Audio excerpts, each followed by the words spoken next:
Ben, just summarise for me how tough a day this has been for you and your team. Well, we had 2 losses. We're not happy about that. On the back of yesterday, we really wanted to come out and get some wins on the board. We weren't able to do that. The boat was going pretty well. The guys did a good job getting around the course, but unfortunately our starts weren't good enough today. You know, we were behind off both starts, and against a top team like this, you can't afford that. In commentary, you know, we said that you'd been outsailed by Luna Rossa. 2 costly errors costing you really hard. How fair do you think that is? Yeah, I think that's pretty fair. You know, we made the mistakes. First start, we're a little bit too punchy going for the hook, and second start we had lost control of the boat. So yeah, we were behind off both starts, and like I said, you can't really afford to do that at this level. So we're not happy about that. We'll go away and regroup and look at what we can do better. I mean, the great thing was the boat was going well today. I think they're both 2 very evenly matched teams, and there was some great racing. But yeah, we need to get some wins on the board. It looked in the second race in the pre-start like you were close to being ejected over the side. How violent was that, and how close were you? Yeah, it was pretty full on. Yeah, I need to look at exactly what caused that, but yeah, we had a big bow up moment, big heel, and we lost control of the boat. So it's not much fun. But the thing that frustrated us most was we lost the start because of it, and you know, we just regrouped, got back into the race, kept it close. But you know, to their credit, you know, Luna Rossa sailed really well today. Didn't put a foot wrong, didn't give us any chances to get past. So we've got to push hard to get up and force them into some mistakes. Just lastly, a bit of time now to regroup. You know, how catchable are Luna Rossa, and what do you need to do from here? Yeah, they're absolutely within our reach. I mean, I think the boats are very even, and 2 really good sailing teams, and it's just very subtle differences which have made a difference, certainly in the last 3 races. There's not much in it. So the good thing is we know that we can be competitive, and we just got to put it together. Jimmy, how surprised are you to find yourself 4-0 up in the Prada Cup final against a team you could not beat in the opening rounds? I always thought we could win races. I mean, I think the 2 boats are actually very similar.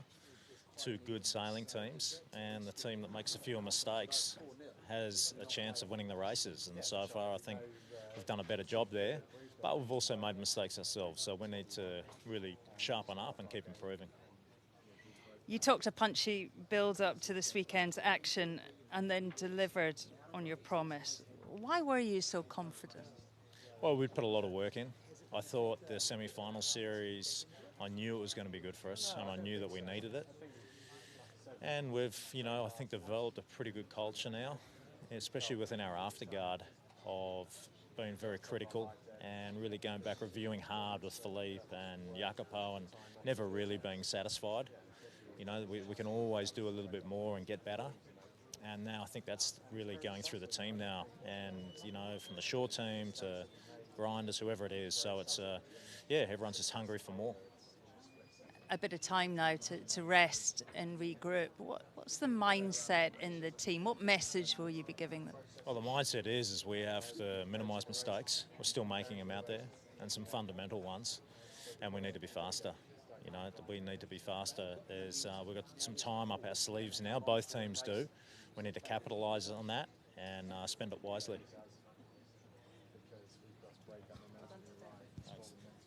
Giles, before the final, there was much talk of the comms on board Ineos. I mean, this weekend, we've seen some errors creeping in. Why do you think that is? Because it's boat racing. It's been tricky racing. There's been 2 boats racing against one another that are very evenly matched. And yeah, I think the key, especially today, was getting the boat in front off the start line, and then we were so evenly matched that reasonably easy for the boat ahead to defend, and we were trying to pull out all the stops to break clear and make something of it, but just wasn't to be. There's a bit of time now, isn't there, to reflect and to regroup. What will the focus be on? very similar to what we've been focusing on all the way through. You know, these races have been, especially, well, 3 of the 4 races have been lost on fractions and very small errors. And the good thing about that is that they are small errors. They can be ironed out. So really that's what we'll do over the next few days. We'll go away, we'll review, we'll come up with a plan, and we'll come out Wednesday swinging. Francesco, yesterday lots of claims about light wind performance. Today you just outsailed Ben Ainsley and his Ineos team. How big a day is this for Luna Rossa?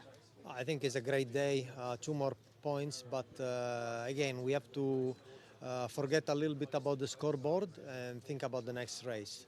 Next race is not on Wednesday, we just learned that, and we just have to stay focused on improving the boat and do whatever we can to keep the momentum up.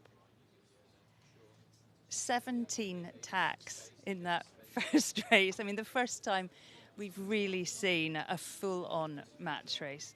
You know, what's it like doing that kind of racing in these kind of boats at this kind of speed? I think it was a big surprise for me as well.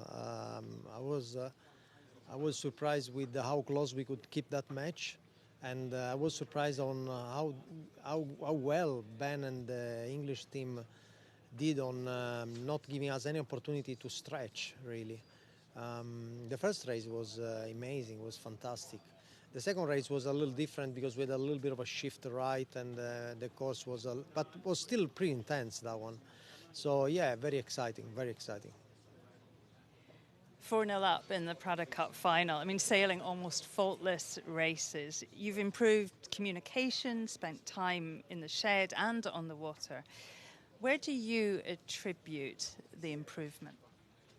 I think for me, personally, the time in the water is the most important one. And everything else is also as important, but if I have to choose one, is time in the water.